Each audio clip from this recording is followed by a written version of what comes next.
जय जय श्री चैतन्य जय नित्यानंद, जय अद्वैत चंद्र जय गौर भक्त विंद, जय जय श्री चैतन्य जय नित्यानंद, जय अद्वैत चंद्र जय गौर भक्त विंद, जय जय श्री चैतन्य जय नित्यानंद, जय अद्वैत चंद्र जय गौर भक्त विंद। चैतन्य चरितामृत मध्य लीला अध्याय 7 महाप्रभु द्वारा दक्षिण भारत की यात्रा, श्लोक संख्या 129। कबू ना बाधिबे तुम्हारे विषय तरंग,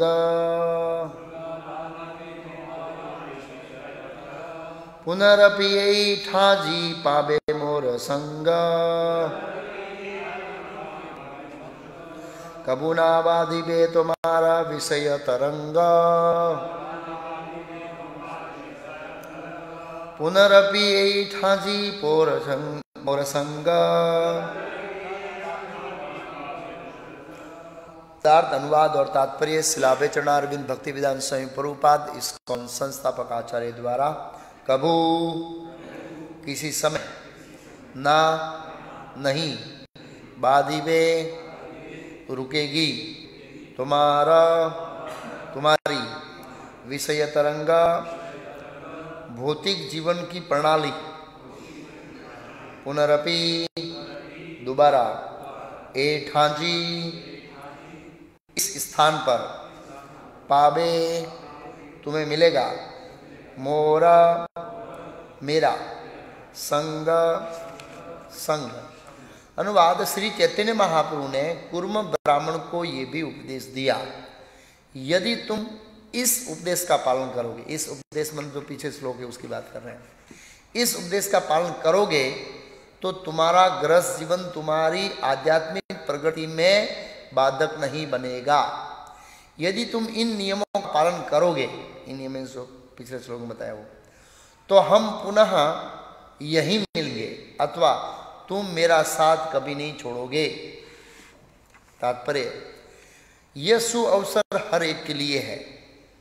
यदि कोई व्यक्ति महाप्रभु के प्रतिनिधि के मार्गदर्शन में श्री चैतन्य महाप्रभु के उपदेशों का पालन करें और हरे कृष्ण मंत्र का जप करें, इस नियम को यथासंभव हर एक को सिखलाए, तो उसे भौतिक जीवन का कलमश छू तक नहीं पाएगा।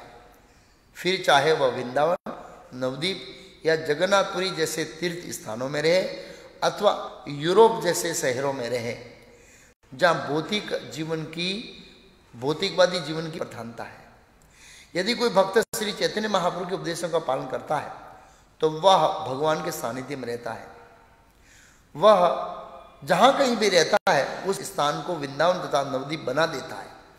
इसका अर्थ ये हुआ कि भौतिकता उसे छू नहीं पाती। कृष्ण भावनामृत में अग्रसर होने वालों के लिए यही सफलता का रहस्य है। ओम ज्ञान तिमिरांधस्य ज्ञानांजन शलाकया चक्षुर्मिलितं येन तस्मै श्री गुरुवे नमः। नमो ओम विष्णु पादाय कृष्ण पृष्ठाय भूतले श्रीमते भक्ति वेदांत स्वामी इति नामिने।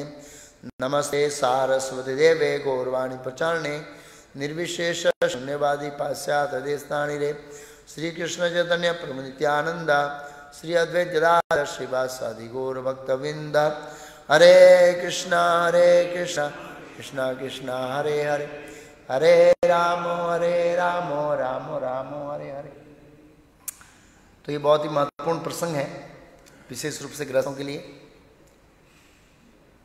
ऐसा नहीं है कि ब्रह्मचारी को लागू नहीं होता है, लेकिन विशेष रूप से गृहस्थों के लिए। तो इस श्लोक के अनुसार कैसे गृहस्थ लोग गृहस्थ आश्रम में रहते हुए भी विषयों से बच सकते हैं अथवा विषयों में नहीं गिरेंगे और चैतन्य महाप्रभु का हमेशा संग प्राप्त करेंगे। तो चैतन्य महाप्रभु अपने वचनों से बता रहे हैं क्या करने से आप भौतिक विषयों की लहरों में फंसेंगे नहीं और साथ साथ में मेरा संग प्राप्त होगा। तो गौर पूर्णिमा आ रही है, हम सब उत्कृष्ट है श्री चैतन्य महाप्रभु की कृपा प्राप्त करने के लिए। और हमें यह भी ज्ञात है कि इस खास करके कलयुग में राधा कृष्ण की डायरेक्ट पूजा करने वाले को सिद्धि नहीं मिलती है। राधा कृष्ण की पूजा करने वाले को चैतन्य महाप्रभु की कृपा के माध्यम से सिद्धि मिलती है और राधा कृष्ण की प्राप्ति होती है, नहीं तो ये कलयुग के अंदर असंभव है। हम भगवान की पूजा कर सकते हैं, लेकिन भगवान का स्वीकार करना और कृपा देना वो भगवान के हाथ में है। वो भगवान ने आप हमारी पूजा स्वीकार किया या नहीं किया वो तो शास्त्र बताएंगे। लेकिन आचार्यों का कहना है कि कलयुग के अंदर चैतन्य महाप्रभु की कृपा और उनके आशीर्वाद और उनके मार्गदर्शन के बिना डायरेक्ट जो राधा कृष्ण की पूजा है वो इतनी सफल नहीं है। तो यहाँ पर ये कूर्म ब्राह्मण का एक प्रसंग चल रहा है, जहाँ पर चैतन्य महाप्रभु अपने मुख से बता रहे हैं कि आप नित्य मेरा संग कैसे कर सकते हैं और ये भौतिक विषयों की तरंगों से कैसे बच सकते हैं। क्योंकि जब तक कोई भौतिकवाद में डूबा रहता है तब तक वो आध्यात्मिक प्रगति नहीं कर सकता है। भोग ऐश्वर्य प्रस्थानाम तया प्रथचेतसाम समाधो न विधीयते, उनकी समाधि नहीं लगती है जिनका मन भोग और विषय में अतिशय आसक्त रहता है। भोग ऐश्वर्य प्रकृतानाम, सक्तानाम इस आसक्त, प्रसक्तानाम इस अतिशय आसक्त। और भौतिक जगत में स्वाभाविक रूप से हम विषयों से घिरे हुए होने के कारण उन विषयों से आसक्तित होते हैं और आकर्षित होते हैं। तो चैतन्य महाप्रभु ने एक सिंपल फॉर्मूला दिया है जिसको पालन करना आज के ग्रस्त के लिए एकदम अनुकूल है। कोई नहीं बोल सकता है कि अनुकूल नहीं है। चैतन्य महाप्रभु एकदम व्यवहारिक थे और उनको कलयुग की जीवों की दशा पता थी कि ये दशा होने वाली है और उस दशा को देखकर ही उन्होंने ये फॉर्मूला दिया है चैतन्य महाप्रभु का अपना संग करने का। तो कथा इस प्रकार है कि चैतन्य महाप्रभु दक्षिण भारत जा रहे, यात्रा में गए, तो एम तैला प्राकृते गेला कुर्म स्थाने कुर्म देखी कैला स्तव प्रणामे। तो चैतन्य महाप्रभु ऐसे दक्षिण भारत यात्रा करते करते कुर्म क्षेत्र में गई। कुर्म क्षेत्र जहाँ है जहाँ पर भगवान जगन्नाथ ने रामानुचार्य को अपनी सेवा में दखलगिरी करने के कारण रात को सोते उठा के रख दिया उधर। गरुड़ को बोला उसको इधर सोएगा, सुबह उधर रख देना। तो वो जगह का नाम कुर्म क्षेत्र है जहाँ पर गरुड़ जी रामानुचार्य को छोड़ के आए और वहाँ पर भगवान कुर्म का विग्रह है। तो पहले तो ऐसा लगा कि शिवलिंग जैसा है, लेकिन बाद में भगवान ने रामानुचार्य को प्रकट किया कि मैं शिवलिंग नहीं है, मैं विष्णु तत्व हूँ। उसके बाद रामानुचार्य ने उसकी पूजा इत्यादि आरंभ किया। तो जब श्री चैतन्य महाप्रभु कुरुम क्षेत्र नामक तीर्थ स्थान में पहुंचे तो उन्होंने अर्च विग्रह का दर्शन किया, भगवान कुरुम का, उनकी स्तुति की और उनको प्रणाम किया। प्रेमावेशे हासी कांदी नृत्य गीत गेले देखी सर्वलोके चित्ते चमत्कार होइले। जब श्री चैतन्य महाप्रभु इस स्थान पर रहे, मतलब वो मंदिर में, तो यथावत अपने भगवत प्रेम में ऐसे ही जो नियमित रूप से था वैसे कोई भी भगवान के विग्रह को देखते थे तो आवेश में आ जाते थे, हंसते रोते गाजते कीर्तन करते, और जो लोग उनको देखते वो सब आश्चर्यचकित होते। चमत्कार है, चित्ते चमत्कार, मन उनका आश्चर्यचकित हो जाता है। आश्चर्य सुनिया लोक आइले देखी बारे प्रभु रूप देखी हेला चमत्कारे। इन अद्भुत घटनाओं को देखकर और सुनकर बहुत सारे लोग आते थे चैतन्य महाप्रभु का दर्शन करने के लिए कि ऐसे सन्यासी आए और इस तरह का कार्यक्रम कर रहे हैं। चैतन्य महाप्रभु के दर्शन मात्र से लोग भक्त बन गए। ये प्रभाव था चैतन्य महाप्रभु का, उनके दर्शन मात्र से। तो हम कहते हैं ना वो लोग गंगा रे पर सोइले पछताते पावन, दर्शन पवित्र करो यही तुम्हारे को। और भगवान के शुद्ध भक्त होने के कारण सभी शुद्ध भक्तों को देखने मात्र से भक्त बन जाते हैं। प्रभुपाद जी के जीवन में ऐसा ही है। किरात हुण पुलिंद पुलकसा आभीर नागरी खवन सादेहा प्रभव विष्णु है नमो। मैं ऐसे भगवान विष्णु को नमस्कार करता हूं जिनके शुद्ध भक्तों के संपर्क में आने से ऐसी योनियों में लोग भी भगवान के भक्त बन जाते हैं। और प्रभुपाद जी के जीवन में ऐसे ही जाति के लोग आए, ऐसे ही। तो भगवान ने अपनी शक्ति अपने भक्तों को दे रखी है ऐसे ही। तो चैतन्य महाप्रभु के और वो सब लोग कीर्तन करने लगते भक्त बन करके, सभी ईश्वर प्रेम में मंगल उठर हाथ उठाते और कीर्तन करते। कृष्ण नाम लोक सुने सुनी अविरात सही लोक वैष्णव कई अन्य त्राग। उन्हें सदैव भगवान के पवित्रों का नाम कीर्तन करते सुनकर दूसरे गांव के लोग भी वैष्णव बन गए। वहां बहुत सारे ऐसे आए। ए मत परम मेरा देश वैष्णव हईले कृष्ण नामार्थ वन्याय देश आसाइले। कृष्ण का पवित्र नाम सुनकर सारा देश, साउथ में सारा साउथ इंडिया वैष्णव बन गया। साउथ इंडिया में बहुत वैष्णव थे। हम देखते हैं बहुत बड़े बड़े आचार्य साउथ इंडिया में प्रकट हुए हैं। मध्वाचार्य है, रामानुचार्य है, बहुत बड़ा वैष्णव का स्थान था वो ऐसे। इस तरह से कत क्षण प्रभु यदि बहा प्रकाशीला कुरमे रे सेवक बहु सम्मान करीला। मतलब बहुत समय के बाद चैतन्य महाप्रभु होश में आए तो कुरमेरे सेवक में पुजारी ने सम्मान किया। सम्मान किया मतलब हम देखते हैं जाते तो मन भगवान के चरणों से तुलसी देते हैं या फिर कुछ प्रसाद देते हैं या फिर भगवान की माला देते हैं, वो सामने वाले का सम्मान है। तो इस तरह चैतन्य महाप्रभु को वो सम्मान किया ऐसे, इस तरह से उनको भेंट करने के बाद दर्शन करना। श्री चैतन्य महाप्रभु की प्रचार विधि का वर्णन मैं पहले ही कर चुका हूँ। कृष्णदास कविराज गोस्वामी कहते हैं, और वो जैसे ही साउथ इंडिया में जैसे थे ऐसे ही हर तरह मंदिरों में व्यवहार करते थे। फिर क्या हुआ, कुर्म गामे ए ब्राह्मे वैदिक ब्राह्मण बहु श्रद्धा भक्ते केले प्रभु ने निमंत्रण। उस कुर्म ग्राम में या शहर में या नगर में एक वैदिक ब्राह्मण रहता था, बड़ा श्रद्धावान था, उसको श्रद्धा थी साधुओं की सेवा में। श्रद्धा के बाद साधु संग आता है। जब हमें आध्यात्मिक जीवन में श्रद्धा होती है तो साधुओं का संग करने की इच्छा होती है, और जब हम साधुओं का संग करते हैं तो भजन क्रिया आरंभ होती है। तो उनको चैतन्य महाप्रभु के अंदर बड़ी श्रद्धा थी और भक्ति भाव से उन्होंने चैतन्य महाप्रभु को क्या किया, अपने घर आमंत्रित किया। तो ये वैदिक शिष्टाचार है कि गाँव में साधु आते हैं तो लोग बुलाते हैं इस तरह से। अभी तो ये कल्चर नहीं है, बहुत कम हो गया है, लेकिन पहले होता था। कोई साधु आता 10-15 दिन रुकता तो रोज एक बार बुलाते हैं ऐसे, सब बारी बारी मानते हैं ऐसे। इस तरह से गांव में होता था ऐसे कल्चर। अभी भी गांव में ये ऐसा ही है, कोई जाता था। जब मैं 95 में पद यात्रा में था तो गांव में जाते थे, लोग बोले महाराज आप लोगों को बनाना नहीं है, बुला लेते थे कोई नहीं कोई ऐसे, इस तरह से। और हम बोलते थे भैया भगवान ऑफर करना है, ये सब करने के लिए तैयार होते थे और कई बार लेने जाते थे प्रसाद। एक बार राम जी मंदिर था प्रसंग याद आया, और गरीब से गरीब व्यक्ति भी बुलाता था, ऐसा नहीं है। एक राम जी मंदिर था तो उसके पुजारी वेदी, वो गांव में ऐसा होता है पुजारी को थोड़ा घना कुछ आटा पानी देते हैं और 500-1000 ऐसे ही देते हैं और सेवा पूजा करता है, ब्राह्मण होता है। तो हमारे साथ फॉरेनर लोगों को देखा, बड़ा प्रसन्न हो गया कि मैं फॉरेनर लोगों को खिलाऊंगा, लेकिन बेचारा फंस गया वो हमारे साथ 2-3 फॉरेनर भक्त थे और ये सब 30-35 चपाटी खाने वाले थे। और उसकी पत्नी ने फुल्का रोटी बनाई, आने दो अब रखो प्रभु। नाइन बोला है, वो मेरी ओर देख रहा है वो ब्राह्मण, क्योंकि उसमें मैं ही गुजराती बोलने वाला था, बाकी सब इंग्लिश वाले थे। इतना हंसा है वो, गाँव में भी याद है वो। ये वो माता जी लोट बांधती है, फिर आटा बनाती है, फिर रोटी बनाती है, आटा बनाती है, रोटी बनाती है, रोटी सबकी चपाटी एक आदमी खा जाता है, वो भक्त खा जाता है। और इतने हाइट लंबू थे और ऐसे चलते थे और लोग देखते थे कई बार, अरे बाप रे घर में जाता है, ऐसे कोई झुपड़ी होती है झुक के जाता अंदर, पूरा ऊंचा होता है वो झुपड़ी ऐसे टच हो जाती, लोग थे और बाप रे बाप क्या आ गया ऐसे। तो छिल्ले मन मजा करे महाराज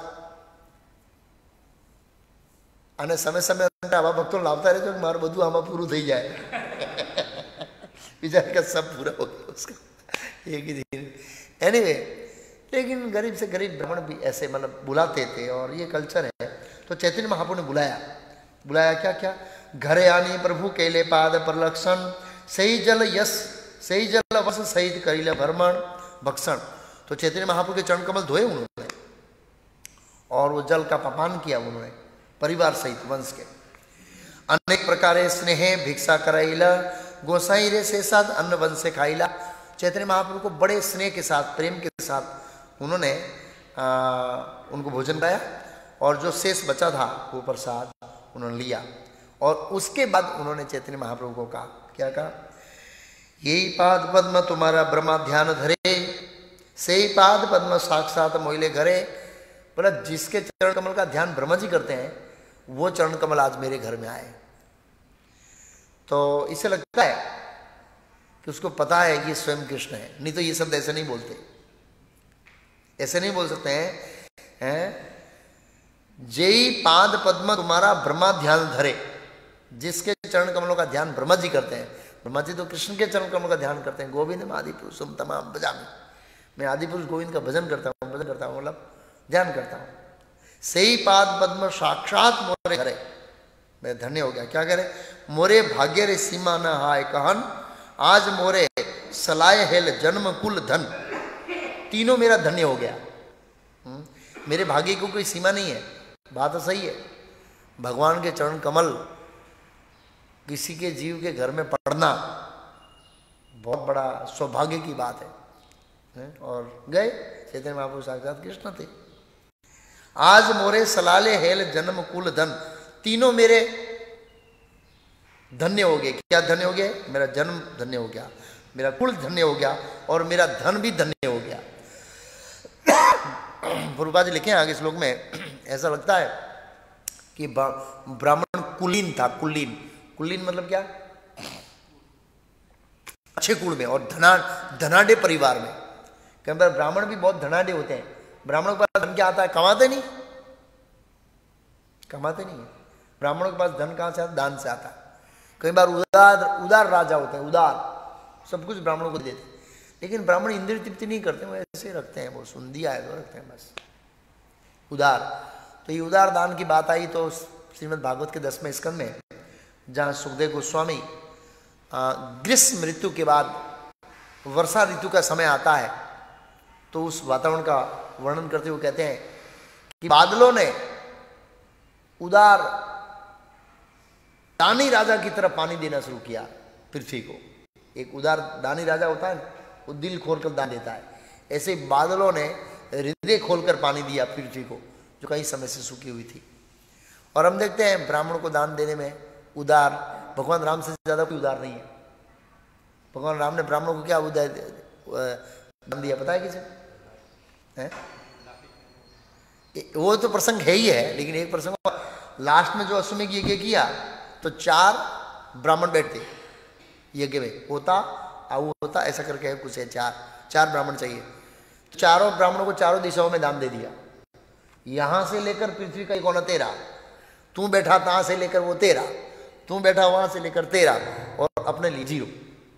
हाँ लिखा है ना मान, 4 दिशाओं को दान कर दिया। भगवान राम एकदम निकिंचन बन गए, कुछ भी नहीं। माता सीता के वस्त्रों के सिवाय, अपने वस्त्रों के सिवाय कुछ रखा नहीं उन्होंने, सब कुछ दान दिया। फिर ब्राह्मणों ने कहा कि हम तो ब्राह्मण हैं, हम राज्य को क्या करेंगे, और वापस दे दिया। यस, युधिष्ठिर महाराज के समय में राजसूय युग में ब्राह्मणों को इतना दान दिया था कि सोने के बर्तन लोग खेत में छोड़ के चले गए, बर्तन खेत में सोने के बर्तन। और भगवान कृष्ण ने युधिष्ठिर महाराज बोला इसको इकट्ठा कर लो और राजकोष में रख दो, काम लगेगा। सोने के बर्तन आप सोचिए, खेत में छोड़ के चले गए। कैसा युग था है?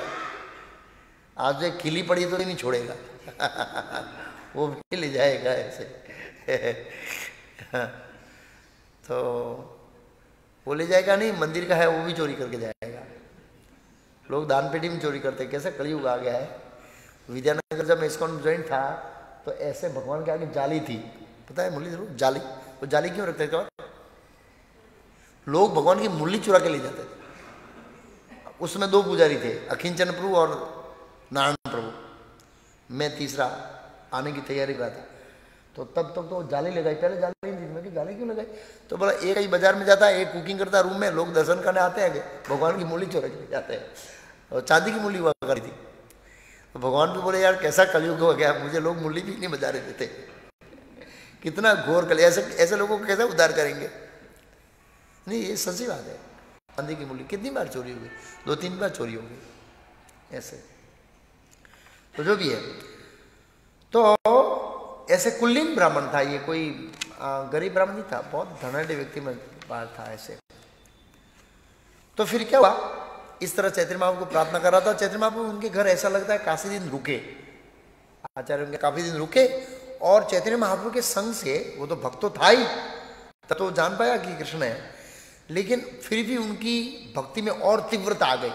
और तीव्रता आने के कारण अभी श्लोक बोलते हैं, कृपा कर प्रभु मोरे या तुम संगे सहिते ना पारे दुख विषय तरंगे। आज के श्लोक में विषय तरंग लिखा है, विषय तरंग है, और इसमें विषय तरंग लिखा है। तो उस ब्राह्मण ने श्री चैतन्य महाप्रभु, जब चैतन्य महाप्रभु जा रहे थे उनका घर छोड़कर, तो ब्राह्मण ने कहा, हे प्रभु आप मुझ पर कृपा दृष्टि करें, मुझे अपने साथ चलने दें, और अब मैं और अधिक समय तक भौतिक जीवन से उत्पन्न दुखों की लहरों को सहन नहीं कर, ये विषय है मुझे खींच रहे हैं जबरदस्ती से, और ये मेरी भक्ति में बाधा है, मैं खींचवाना नहीं चाहता लेकिन खींच रहे हैं, आप मेरे साथ मुझे ले जाइए ताकि मैं विषयों से बाहर निकल सकूं।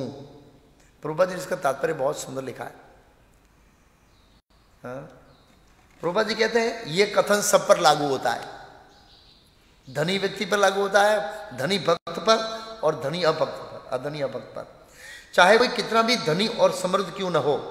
नरोत्तम दास ठाकुर ने इस कथन की पुष्टि इस प्रकार की है, संसार विषानंदले दीवानी सिहिया जले। वे कहते हैं कि भौतिकवादी जीवन शैली से हृदय जलता रहता है। भौतिक जीवन में हम इंद्रियों को, विषयों को भोगते हैं तो भी जलता है, क्योंकि संतुष्ट नहीं होते, नहीं भोगते तो भोगने की जलता है। संसार विषानले दीबा ऋषि या जलैया में हृदय जलता रहता है। प्रभुपाद जी कहते हैं आगे, भौतिक जगत के दुखमय जीवन जीने का कोई साधन ढूंढे नहीं मिलता है। यह तथ्य है कि यहां तक कि धन की बात है, कोई अत्यंत सुखी हो सकता है, हर प्रकार से ऐश्वर्यवान हो सकता है, फिर भी वो हृदय में दुखी रहेगा। ऐसा देखा गया। क्यों? प्रभुपाद जी कारण बताते हैं। ये ब्राह्मण धनी था, ऐश्वर्यवान था, कुलीन था और विद्वान था, फिर भी दुखी था। क्यों? प्रभुपाद जी बताते हैं कि कोई ऐश्वर्यवान हो सकता है, फिर भी उसे अपने शरीर और अपने परिवार के सदस्यों तथा आश्रितों के लिए उनके विषयों की पूर्ति का प्रबंध करना पड़ता है। आप समझ गए? भाई घर में एक भक्त हूं मैं, बाकी सब परिवार में भक्त नहीं है, तो मुझे उनकी इंद्रिय भोग की व्यवस्था करनी पड़ेगी, मेरा कर्तव्य है, उनके विषयों भोग की व्यवस्था करनी पड़ेगी।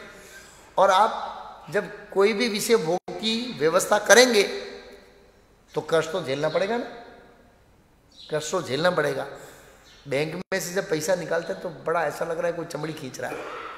हम चाहते पैसा का सुख इसमें, वो बैंक में पड़ता पड़ता वो आंकड़ा बढ़े न, उसमें ही सुख है, वापरने में सुख नहीं है, वापरने में सुख नहीं है। कोई 500 रुपये मांगता तो ऐसा लगता है ये चमड़ी खींच रहे, बेटा बहुत उड़ा रहा है तू, बोलता नहीं है बाप, लेकिन अंदर से बहुत गुस्सा होता है।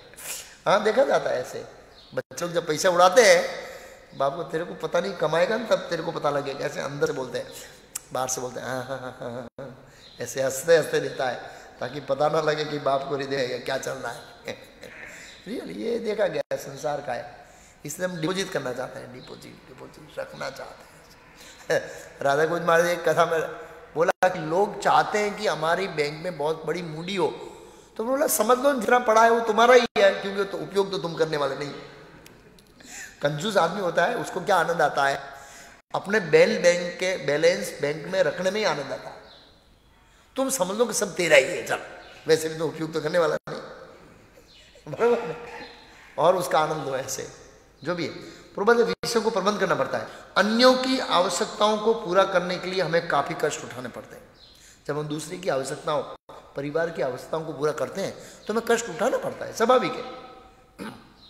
इसलिए नरोत्तम दास ठाकुर विनती करते हैं, विषया छाड़िया कबे सुदे हवे मान, कबे हम हे भो श्री वृंदावन।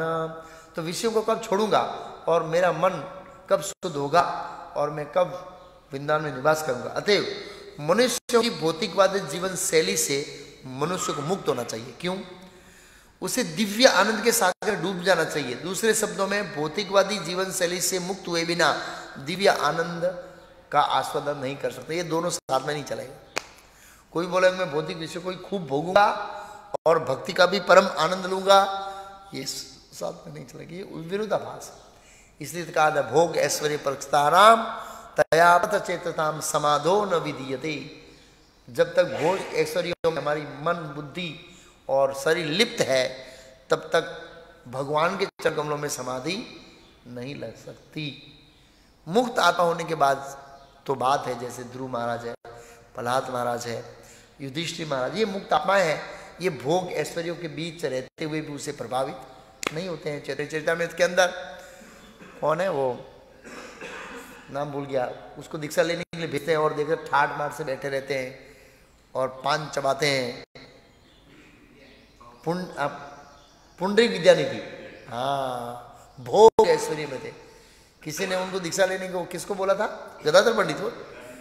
गदाधर पंडित को बोला आप इसे दीक्षा लो। वो कहे यार ये तो भोगी है, एकदम महंगे पलंग पे बैठे थे, पान चबा रहे थे। लेकिन जैसे ही कृष्ण के बारे में श्लोक बोले तो उसके शरीर में अष्ट विकार सात्विक विकार उत्पन्न हो गए। तब पता लगा यह तो बहुत बड़े महात्मा है। तो ऐसे महात्मा लोग ही है अनासक्त रह सकते हैं, जैसे युधिष्ठिर महाराज, प्रहलाद महाराज, ध्रुव महाराज। सामान्य व्यक्ति के लिए भोग ऐश्वर्य में रहकर लिप्त होते हुए अनासक्त रहना ये थोड़ा कठिन है, क्योंकि जब तक बद्ध हृदय में भोग की इच्छा रहती है तब तक ये भोग ऐश्वर्य डेंजर है। भोग की इच्छा खत्म हो गई तब आप भोग ऐश्वर्य में रहोगे तो आपको कोई प्रभाव पड़ेगा नहीं। हाँ? दूसरे शब्दों में भौतिकवादी जीवन शैली से मुक्त हुए बिना दिव्य आनंद का आश्वासन नहीं किया जा सकता। ऐसा लगता है कि कुरुम नामक ब्राह्मण भौतिक दृष्टि से अत्यंत सुखी था, क्योंकि उसने अपनी कुल परंपरा का वर्णन जन्म कुल धन का कर दिया है। अब धन होने पर वह सारा भौतिक ऐश्वर्य छोड़ना चाह रहा था। हाँ, हम देखते हैं जितने भी महान लोग हैं वो भौतिक ऐश्वर्य को छोड़ना चाहते हैं और दिव्य आनंद का आस्वादन करना चाहते हैं। एग्जाम्पल भरत महाराज।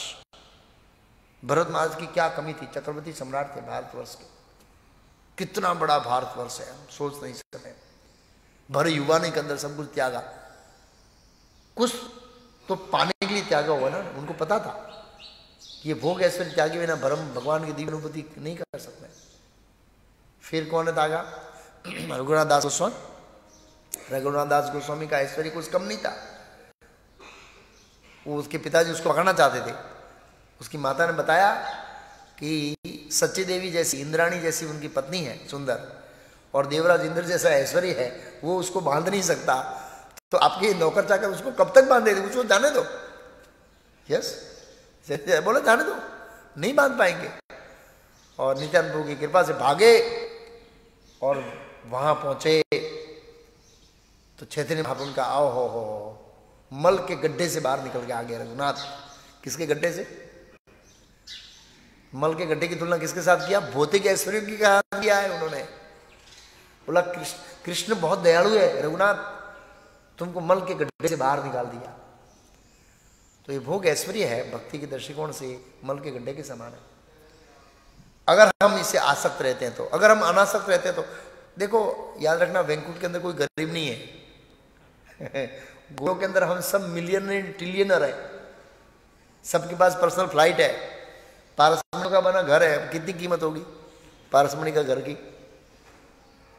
दिव्य शरीर है, समृद्धि है, लेकिन वो समृद्धि हृदय शुद्ध होने के बाद मिलती है। इसलिए हम लोग उसको कृष्ण की क्या करें? सेवा में लगाते हैं। कृष्ण धन उसको ही देते हैं जो उनकी सेवा में लगाता है। हाँ, मैंने देखा। अभी लास्ट रविवार को मैं सूरत गया था। हमारे गुरु भाई अरविंदाक्ष प्रभु अपने पैसे से कांग्रेगेशन को पता ही नहीं लगने दिया, 16 करोड़ की जमीन ले लिया सिटी के शहर के बीच में। कितना करोड़? 16 करोड़। जिस दिन उद्घाटन था, मतलब ऐसे उत्सव, उसके 3 दिन पहले कांग्रेगेशन को व्यवस्था करने के लिए बताया कि ये जमीन अपने लिया है भाई, आगे जाके मंदिर बनाएंगे, अभी सत्संग करेंगे। और वो कंस्ट्रक्शन करने वाले उसके पिताजी आए, कंस्ट्रक्शन कर दो, जो करना है जो करना कर दो, 1 लाख का बनाओ, चिंता मत करो। बस तो भगवान ऐसे लोगों को देते हैं जो ऐसे ही निकाल दे, 16 करोड़ ऐसे डाल दिया, जैसे कोई 1600 रुपया है ना, ऐसे 16 करोड़ बड़ी रकम है ना। हाँ, गुजरात के चमड़ी जाए पर दमड़ी ना जाए। राधा गोविंद महाराज उदाहरण दे रहे थे, बिहार के अंदर वो जा रहे थे जब ब्रह्मचारी थे तब, तो सबने टिकट कटवाया, ऊपर बहुत बड़ा पार्सल था ऊपर, तो किसी ने टिकट नहीं कटवाया, पार्सल किसका है। तो वो कंडक्टर ने कहा भाई देखो ये पार्सल किसका है, किसने वो मूल्य नहीं चुकाया। तो एक आदमी बोला मेरा है। बोला पैसा तो पैसा नहीं है। बोला तुम चमड़ी खींच लो लेकिन मैं पैसा नहीं दूंगा। क्या खींच लो मेरी, लेकिन मैं पैसा नहीं दूंगा इसका। तो उसको कहते हैं चमड़ी जाए लेकिन दमड़ी ना जाए, उन्होंने ऐसे ही दे दिया। तो कहने का मतलब अनासक्त, तो भगवान ऐसे लोगों को देते हैं। तो ये पूर्वल लिखा है भौतिक ऐश्वर्य छोड़ना चाह रहे ये ब्राह्मण भी, क्योंकि भौतिक ऐश्वर्य होता है ना तो उसमें टिकना और वो सम्मान के अंदर मुभा रखना इतना आसान नहीं है। जो व्यक्ति होता है, धनाढ़ व्यक्ति होते हैं, उसको अपना लेवल टका कर रखना पड़ता है, उसको इस हिसाब से जीना पड़ता है। वो गरीबाई भी नहीं जी सकता, नहीं तो लोग बोल देंगे ऐसा लग रहा है इसका धंधा डाउन हो गया ना इसलिए गरीब जी रहा है, उसको इस लेवल की गाड़ी यूज करनी पड़ेगी, उस लेवल का बंगले में रहना पड़ेगा, उस लेवल का खर्चा भी करना पड़ेगा शादी में बच्चों की, उसको वो स्टेटस मेंटेन करना पड़ेगा, और वो स्टेटस मेंटेन करने के लिए उसको काम करना पड़ेगा।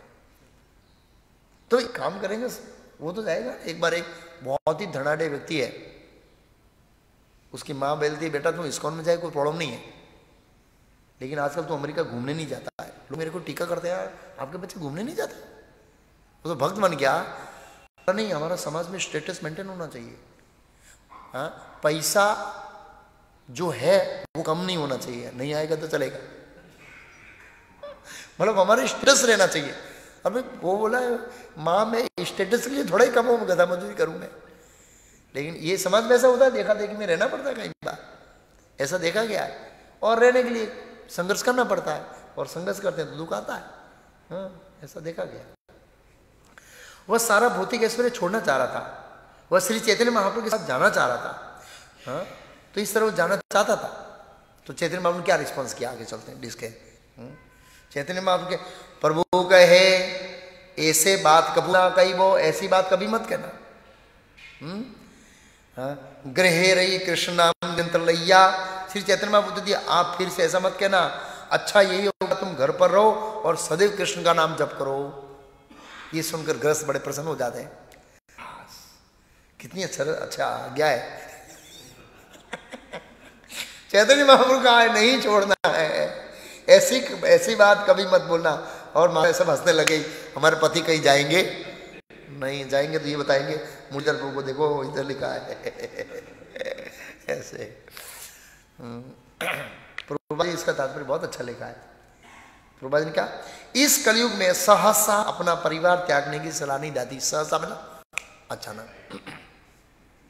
क्योंकि लोगों को ब्रह्मचारी ग्रस्तों के रूप में समुचित प्रशिक्षण नहीं दिया जाता है। अनासक्ति का प्रशिक्षण नहीं होने के बाद में वो व्यक्ति जो छोड़ दिया वो भौतिक विषयों में गिरेगा, इसलिए ये छोड़ने की अनुमति नहीं है ऐसे। इसलिए श्री चैतन्य महाप्रभु ने उस ब्राह्मण को सलाह दी कि वह अपना पारिवारिक जीवन त्यागने के लिए उत्सुक न हो। अच्छा यही होगा वे गृहस्थ बना रहे और किसी गुरु के निर्देश में हरे कृष्ण महामंत्र का नियमित कीर्तन करके शुद्ध बनने का प्रयास करें। यही श्री चैतन्य महाप्रभु की शिक्षा है। यदि हर कोई इस शिक्षा का पालन करे तो फिर संन्यास लेने की कोई आवश्यकता नहीं है। अगले श्लोक चैतन्य महाप्रभु ने सबको सलाह दी है कि निरअपराध भाव से हरे कृष्ण महामंत्र का कीर्तन करके तथा जो व्यक्ति मिले उसे इसी नियम की शिक्षा देकर आदर्श ग्रस्त बने। अब चैतन्य महाप्रभु बोले ठीक है घर में रह सकते हो, लेकिन कुछ नियम है उसका पालन करना पड़ेगा। क्या नियम बताया? यारे देखो तारे को कृष्ण उपदेश, हमारा आज्ञा गुरु हो तारो यही देश। हर एक को उपदेश दे कि भगवद गीता श्रीमद् भागवतम में दिए गए भगवान श्री कृष्ण के आदेशों का पालन करें। इस तरह तुम गुरु बनो और इस देश के हर व्यक्ति का उद्धार करने का प्रयास करो। प्रभुपाद जी ने बहुत सुंदर लिखा है। अंतरराष्ट्रीय कृष्ण भावना संघ का यही उत्कृष्ट उद्देश्य, उत्कृष्ट मीन्स सबसे ऊंचा उद्देश्य क्या है? प्रभुपाद जी कहते बहुत से लोग हमारे पास आते हैं, पूछते हैं क्या भी इस्कॉन में जुड़ने के लिए हमको घर छोड़ना पड़ेगा? प्रभुपाद बोलते नहीं, तुमको घर छोड़ने की जरूरत नहीं है। हमारा उद्देश्य घर छोड़ा नहीं है। मनुष्य अपने घर पर सुखपूर्वक रह सकता है, लेकिन वो सुखपूर्वक कब रहेगा? प्रभुपाद जी कहते हैं हम हर एक को इतना ही अनुरोध करते हैं कि महामंत्र हरे कृष्ण कृष्ण कृष्ण हरे हरे, हरे राम राम राम हरे हरे का जप करें। और ये जप करने के लिए, सुखपूर्वक रहने के लिए भक्तों का संग करना पड़ेगा। भक्तों के संग के बिना कोई भी घर में अकेला सुखपूर्वक जप नहीं कर सकता। भक्तों के संग के बिना हम टिक नहीं पाएंगे। यस, दे लीजिए अपने आप को, एक सप्ताह मंगल आरती मत आइए, एक सप्ताह भक्तों के बीच जप ना करिए, घर में अकेले के भजन करिए, देखते हैं कितने दिन टिकते हैं हरिदास ठाकुर की तरह। तो सब लोग नहीं बन सकते। इसलिए साधु संग साधु संग साधु संग, इस सब पर जोर दिया। और मान लो वो जब करेंगे भी उसमें क्वालिटी नहीं है। घर में मंगल आरती करेंगे, तमाम कृष्ण मान का घर में तक मंगल आरती करते हैं, सकाम भक्ति है। मंदिर में मंगल आरती करते हैं, शुद्ध भक्ति है। कैसे? घर में प्रसाद खाते हैं भोग लगा के, सकाम भक्ति है। मंदिर में प्रसाद खाते हैं, शुद्ध भक्ति है। क्यों? घर में अपनी इच्छा के अनुसार बनाता है। अच्छा भाई आज दाल ढोकली बनाओ जो, आज यहाँ बनाओ जो। मंदिर में क्या है? भगवान को भोग लगाए वही खाना है, वो शुद्ध भक्ति है। शुद्ध भक्ति मतलब क्या है? भगवान को जो पसंद है वो। यस, नंदग्राम के अंदर जब नंदग्राम शुरू किया तो सब लोग डर रहे थे। क्या समस्या आई? लोग गर्मी के कारण नहीं टिकेंगे, वो समस्या नहीं आई। क्यों पता है वो समस्या नहीं? क्योंकि भगवान ने प्रकृति को ऐसा बनाया है, वो 6 बजे के बाद प्रकृति ठंडी हो जाती है। अभी भी हम भरूच में पहले जब वो फ्लोर हुआ नहीं था, हम सोते थे जून महीने में धाबड़ा उड़ते थे। एक दिन मैं रात को मिट्टी पुराण कर रहा था, जाग रहा था, 2:30 बजे ठंडी चढ़ गई। जून महीने की बात कर रहा हूं। प्रकृति है ना, समय पर ठंडी हो जाती है। प्रकृति को पता है लोगों को सोना है। तो जय दामोदर जब गए तो यहाँ से गाड़ी लेके गए, बोला ज्यादा गर्मी लगेगा ना तो रात को अंदर एसी चालू करके गाड़ी में सो जाऊंगा। मेरे को बोला क्योंकि वो ऐसे परिस्थिति में ढले पले थे। बोला ये तो सब ये समस्या नहीं आई। क्या समस्या आई? शरीरा विद्या जीवे बे विषय सागरे, वो प्रसाद का टेस्ट, वो टेस्ट का प्रॉब्लम आया। पहले कॉमन कुकिंग था, महाराष्ट्रियन बोलते मुझे महाराष्ट्रियन टेस्ट चाहिए, गुजराती बोलते तो अपने खांड बाड़ो चाहिए, हिंदी बोले हमारा पंजाबी चाहिए। बस वहां से वो टेस्ट के नहीं रहे, जीभ को कंट्रोल नहीं कर पाए, घर घर में चूल्हा हो गया। वो समस्या आएगी तो हम वहां पर मान खा सकते हो।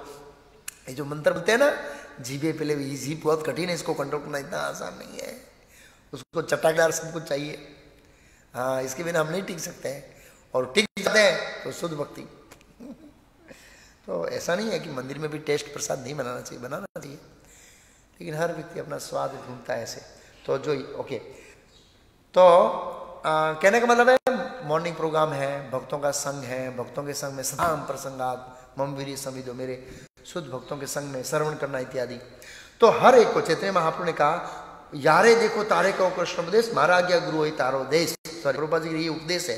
हरे कृष्ण भगवद गीता यथारूप श्रीमद् भागवतम पढ़ सकता है तो और भी अच्छा है। अब इन ग्रंथों को अंग्रेजी में उपलब्ध है, प्रभुपाद जी कहते हैं, और इसका वितरण भी कर सकते हैं, खुद पढ़ सकते हैं। प्रभुपाद जी कहते हैं आगे, भौतिक कार्यकलापों में ही निमग्न रहने के बजाय सारे विश्व लोगों को इस आंदोलन का लाभ उठाना चाहिए। घर में रहते हुए अपने परिवार सहित हरे कृष्ण महामंत्र का कीर्तन करना चाहिए। मनुष्यों को और क्या करना चाहिए? अवैध संबंध, मांसाहार, जुआ तथा नशे जैसे पाप कर्मों से बचना चाहिए। इन चारों में से सबसे अवैध संबंध अत्यंत पाप में है। हर व्यक्ति को विवाह करना चाहिए, विशेष रूप से हर स्त्री को विवाह करना चाहिए। यदि स्त्रियों की संख्या ज्यादा है तो एक पुरुष 2 से विवाह कर सकता है। एक बार एक लीडर मीटिंग थी इंदौर के अंदर, इंदौर नहीं भोपाल के अंदर, गुरु महाराज। तो सेलम में कुछ माता थी, बहुत ऊंची थी, काली थी, तो कुछ पॉइंट निकला था ऐसे वो मैरिज ब्यूरो का।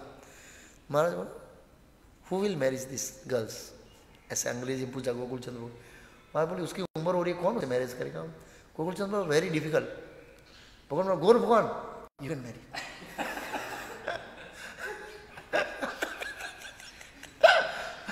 तो गौरव खान, मेरी वाइफ को कौन समझाएगा? बोले राधेश बाबू समझाएगा।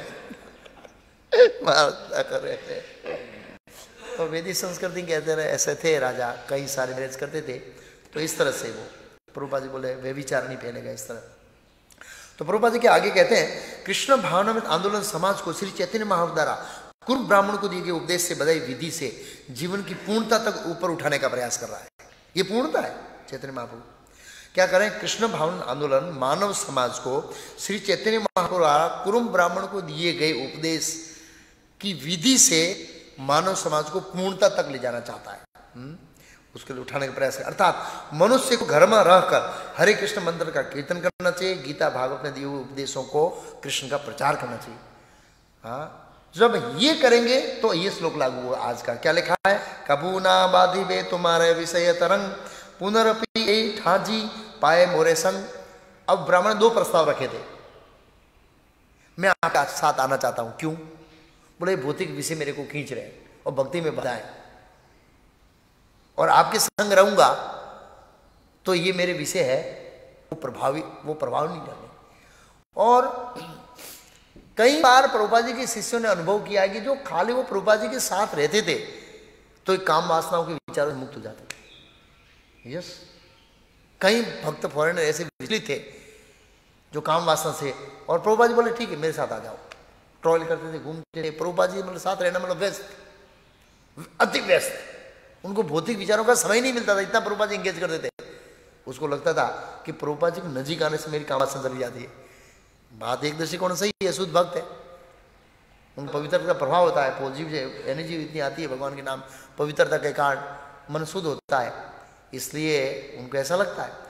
तो यहाँ पर चैतन्य महाप्रभु ने समाधान दिया है, कबूना बाधिबे तुम्हारे विषय तरंग।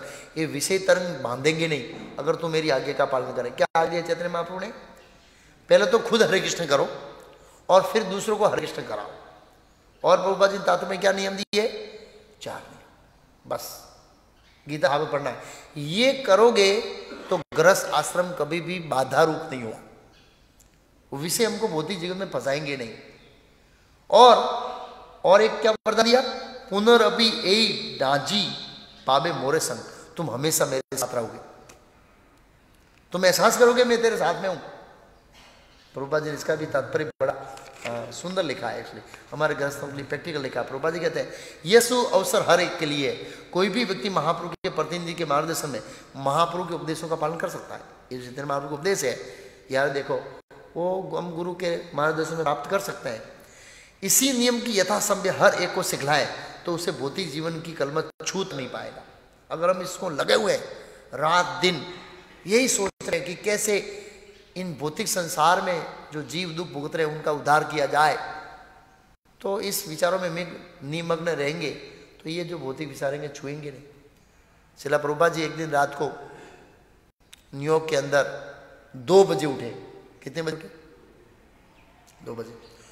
और उठकर अपने सेक्रेटरी को बुलाया और टेरेस पर ले गए, बताया ये पूरे न्यूयॉर्क के जो जीव है वो सब माया की गोद में सो रहे और मैं इन सबको जगाना चाहता हूँ। कितने बजे सोच रहे हैं? रात को 2 बजे। और हम रात को 2 बजे घसघसाहट नस्कोरा बोलाइए, सुन बोलाइए।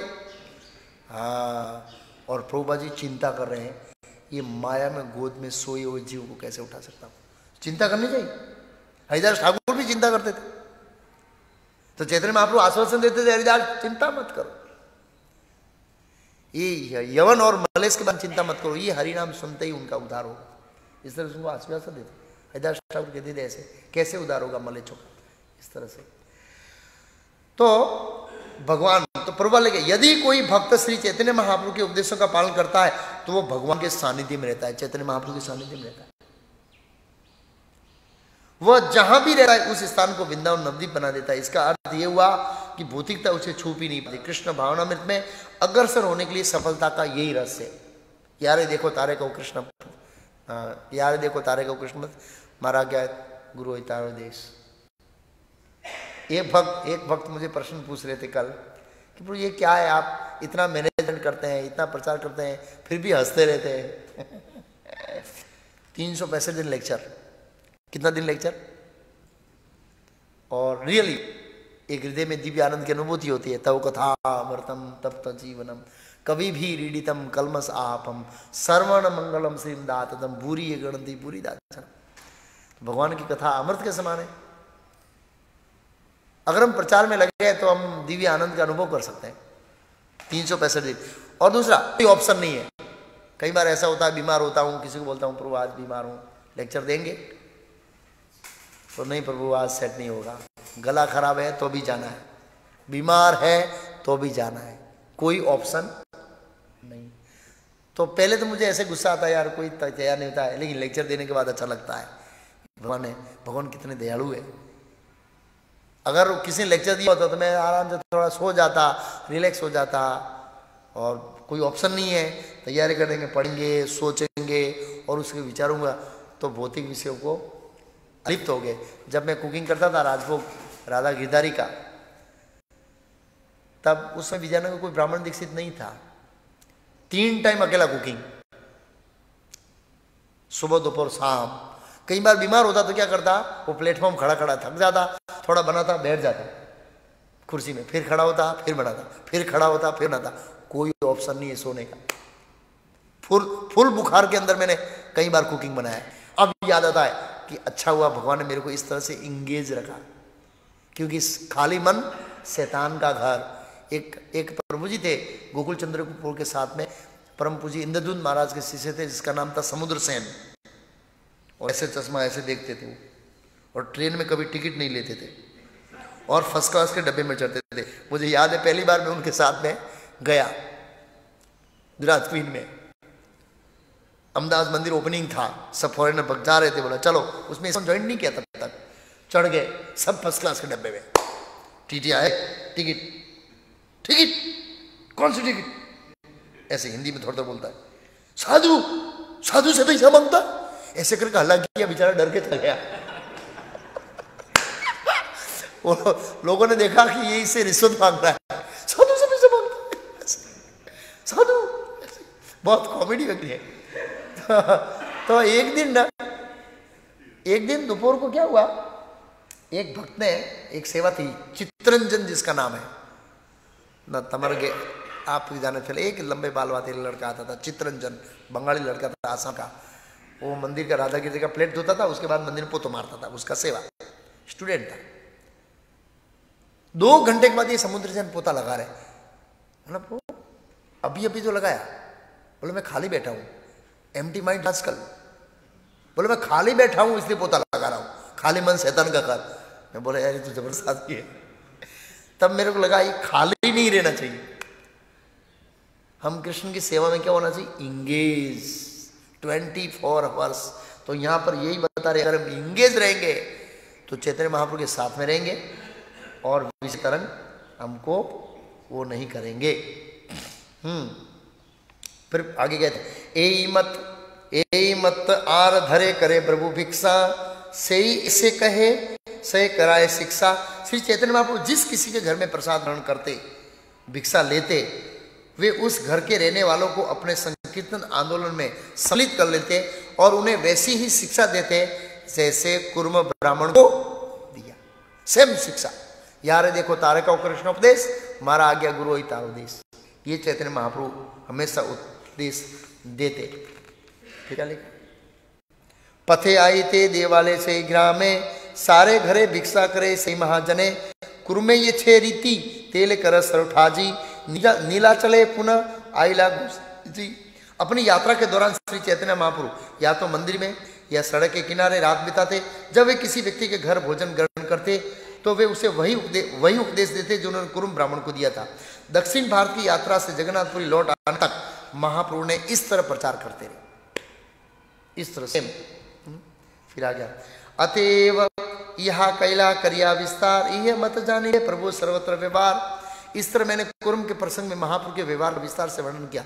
इस तरह आप सारे दक्षिण भारत में महाप्रभु के व्यवहार को जान सकते हैं। मतलब जान सकना यही व्यवहार, यारे देखो तारे को कृष्णोपदेश। एत मत सही रात्रि करीला रहीला, प्रात काले प्रभु स्नान करीला चलीला। इस तरह चैतन्य महाप्रभु एक स्थान में रात भर रुके और दूसरे दिन स्नान करके चलने लगे। प्रभुर अनुज अपि कुर्म बहु दूराइला, प्रभु तार यत्न करे ठे पाठाइला। जब महाप्रभु चले जा रहे थे जगन्नाथपुरी वापस, तो कुंभ ब्राह्मण बहुत दूर तक उनके पीछे पीछे आया, किंतु महाप्रभु ने उनको क्या भेज दिया? वापस भेज दिया, जाओ यार देखो तारे का कृष्णोपदेश, गुरु हो तारो ही मारो देश।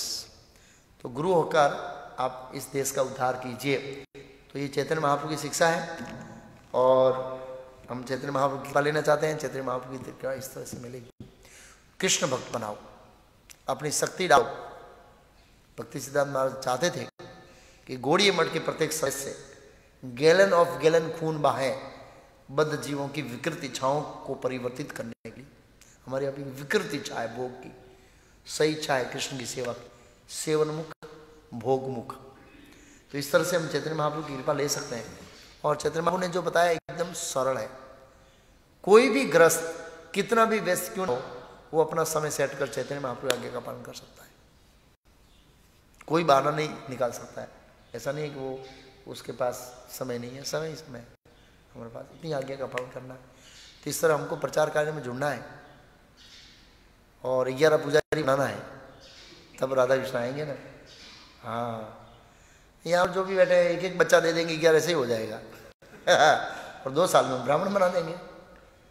तो कल भक्त से कह रहे हैं प्रभु अपने बच्चे देने नहीं है, फिर भी उनको राधा कृष्ण चाहिए। भक्तों को भाई राधा कृष्ण आना चाहिए। राधा कृष्ण तो बच्चों को दे दो कृष्ण के लिए, ये भी बलिदान है। क्या आ गया प्रचार करने के लिए। राधा कृष्ण आएंगे तो बहुत सारे लोग दर्शन करने आएंगे, हम पकड़ेंगे, भक्त आएंगे, प्रचार होगा। हरे कृष्ण। हाँ, प्रश्न? दान। तो सुना है कि बहुत सारे भक्त लोग कई बार सोचते हैं एक फेस्टिवल में डोनेशन दिया, अभी दूसरे फेस्टिवल में डोनेशन देने की आवश्यकता नहीं है, चल जाएगा। तो सुबह खाया घर में तो शाम को खाने की जरूरत नहीं है, चल जाएगा। पर लोग बोले एक बार फेस्टिवल डोनेशन बहुत गया, नहीं देना चाहिए। हर फेस्टिवल देना चाहिए। अगर हमारी कैपेसिटी है तो देना चाहिए, और कैपेसिटी नहीं है तो बढ़ाना चाहिए। कैसे कैपेसिटी बढ़ाए? यस, प्रभुपाद जी ने कहा भक्तों को उदाहरण। प्रभुपाद जी का, प्रभुपाद जी के समय में प्रभुपाद जी का, अगर ये मेरे शिष्य 50% मेरे को उनकी आवक का भाग दे दे, I can conquer the world, मैं विश्व को जीत सकता हूं। हाँ सही है, हाँ सही, विश्व को जीत सकते। प्रभुपाद 50% दे मेरे शिष्य, वो 10,000 भक्त थे, 10,000 शिष्य थे, 10,000 लोग 50% दे, आई दी conquer the world. Prabhupada ji है, हाँ, दान से गरीब नहीं हुआ है। कई सारे लोग हैं ऐसे, तो ऐसे देने से बड़ा है। जय गोविंद प्रभु ने, हमारा गुरु भाई ने दिया। कौन? राधा हृदय प्रभु। यस, हमको भी दिया उन्होंने। वहां पर नंदग्राम में रहकर बिना कमाए दान देते हैं, और भगवान उसका बड़ा देते हैं। बात तो सही है। तो देना चाहिए भक्तों को दान, उदार से देना चाहिए। यस, देना चाहिए हर फेस्टिवल में यथाशक्ति। ऐसे प्रश्न? हाँ बोलो। हाँ, तुम्हारा पूछ सही। हाँ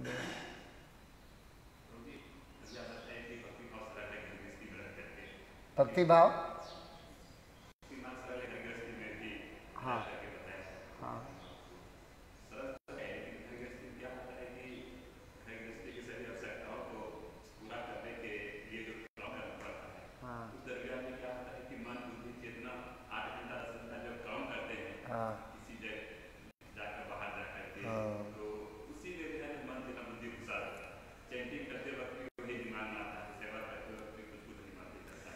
तो इसका एक अभ्यास करना पड़ेगा। ये अभ्यास से आएगा कि चैंटी के समय कैसे चैंटी के बारे में सोच सकते हैं, प्रचार के समय प्रचार के बारे में सोच सकते हैं, और काम के समय काम के बारे में सोच सकते हैं। उसके लिए अभ्यास लंबा चाहिए। ऐसा अभ्यास हुआ ना, तो जिस काम को जिस समय कर रहे हैं उसका ही विचार आए, ऐसा अभ्यास अपने आप को डालना पड़ेगा, तभी बैलेंस कर पाएंगे। और हमारी माला इतनी उत्कृष्ट होनी चाहिए कि जिस समय काम कर रहे हैं उस समय जो मन है वो भौतिक विषय में फंसे नहीं। एक तो है काम के बारे में सोचना, और एक डूब जाना, दो बहुत अंतर है। भाई मैं ये काम कर रहा हूँ तब तक उसके बारे में सोचना है, तो वो सोचना हुआ। लेकिन मैं काम करने के बाद ये काम नहीं कर रहा हूँ और दूसरा सेवा कर रहा हूँ और बहुत ही काम कर रहा हूँ नहीं कर रहा हूँ, उस समय अगर उन काम को सोचते हैं तो मतलब वो उस काम में डूब गए थे हम लोग। तो डूबना नहीं है, सोचना है, डूब नहीं जाना चाहिए विषयों में। तो ये थोड़ा लंबे अभ्यास के लिए करने के बाद आएगा अभ्यास। तो वो एक समझ सकते हैं एक फॉर्मेलिटी है और मतलब हमको आर्टिफिशियली करना पड़ता है, इच्छा नहीं है लेकिन परिवार का पालन पोषण करना पड़ता है। इस हिसाब से अनासक्त भाव से करेंगे तो फिर क्या है, उसमें ज़्यादा माइंड का इन्वॉल्वमेंट नहीं होगा ऐसे। लेकिन कई बार ऐसी जॉब होती है हमारी जिसमें बहुत माइंड और बुद्धि को एंगेजमेंट करना पड़ता है, तो अगर बहुत ही ज़्यादा डिस्टर्बेंस है तो फिर बदल लेना चाहिए। एक प्रोग्रामर थे हमारे यहाँ विद्यानगर में, वो प्रोग्राम करते थे वैसे कोडिंग ऐसा आता है वो सॉफ्टवेयर में, तो उसमें लॉजिक बिठाना पड़ता है। एक लॉजिक इसमें ऐसा होगा, इसमें ऐसा होगा, ये कमांड होगा, ऐसे होगा, ये डूब जाना पड़ता है। तो एक बार हमने उसको बुलाया था एक BSNL की एक CD तोड़ने के लिए, ऐसे मतलब डेटाबेस की। तो रात को मैं 9-10 बजे ऐसे उनको बोला और ऐसे मैं तो सो गया होंगे। सुबह देखा यार ऊपर लाइट चालू है, तो मैं लाइट बंद करने गया मंगला आरती के समय और प्रभु जी ऐसे कर रहे हैं। मैं बोला वो 4 बज गए ऐसे। बोला प्रभु मेरे शिक्षा गुरु ने बोला आप ये काम छोड़ दो। क्यों? तो बोला प्रभु मैं इसमें डूब जाता हूँ, बाहर निकले मुझे समय लगता है। रात को 10 बजे बैठे, सुबह में 4 बजे भी ऐसे ठक ठक ठक ठक ठक ठक ठक। वो कीबोर्ड की ओर तो देखता ही नहीं है, ऐसे कंप्यूटर में देखा कौन सा ऐसे ये ऐसा होता है। फिर उसने छोड़ दिया ये काम, क्योंकि इसमें कृष्ण को भूल जाना पड़ता है, याद नहीं कर सकते आप। बहुत हाईली मैच्योर लेवल पे ये कोडिंग और कृष्ण स्मरण साथ में चलेगा। तो अगर ऐसा जॉब है इसमें कंप्लीट कृष्ण को भूल कर कंप्लीट भौतिक प्लेटफॉर्म पर आकर करना पड़ता है, तो फिर कुछ सोचना चाहिए। लेकिन ऐसा कुछ होता है, ज़्यादा नहीं होता है। कुछ सेंसिटिव मशीन है, कुछ सॉफ्टवेयर है ऐसे, बाकी नॉर्मल में इतना नहीं होता है ऐसे। हरे कृष्णा।